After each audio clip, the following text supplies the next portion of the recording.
Have you ever gotten revenge without even trying? Right after college, I landed my first real job at this small tech company. I was excited, nervous, and maybe a little naive. The place was run by a guy named Craig, the kind of boss who thought intimidation was leadership.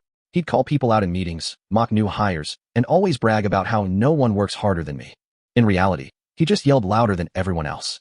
I kept my head down and worked hard, stayed late, took on projects way above my pay grade. I even fixed bugs on weekends just to prove I could handle real responsibility. But no matter what I did, Craig never gave credit. He'd say things like, "That's what I expect, not something to celebrate."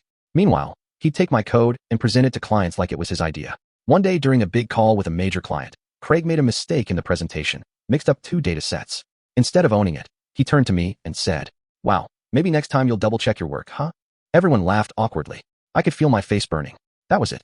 When the meeting ended, I walked right into his office and said, "I'm done. I quit."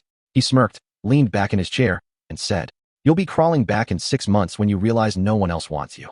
That line stuck with me. For weeks, I kept replaying it in my head. No one else wants you. But life moved on. After a few months of job hunting, I landed a role at a small startup. The pay was better, the people were kinder, and for the first time, I actually liked going to work. My new boss was the complete opposite of Craig, calm, respectful, and always willing to teach. I started moving up fast, got promoted, started managing my own small team. I stopped thinking about Craig until about a year later.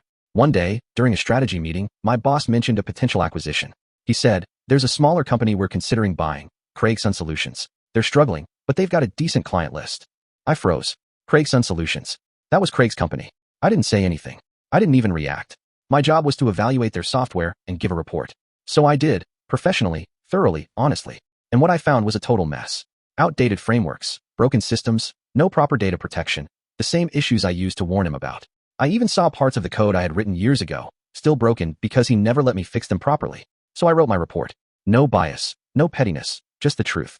We sent it up the chain, and a week later, the deal was dead. Our company backed out. A few months later, Craig Sun Solutions shut down completely. Rumor was, they lost their biggest clients right after the failed deal. I didn't tell anyone about my history with him. Didn't post about it, didn't brag, didn't even mention it to my new boss. But one night, curiosity got the better of me. I looked him up on LinkedIn. New headline, currently seeking new opportunities. I just sat there staring at it. No anger, no gloating, just this quiet feeling of closure. Because I realized, I didn't need revenge. I didn't have to prove anything. Just by doing better, I'd already won. So yeah, sometimes the best revenge isn't loud or dramatic. It's doing your thing, moving forward, and letting karma handle the people who tried to hold you back.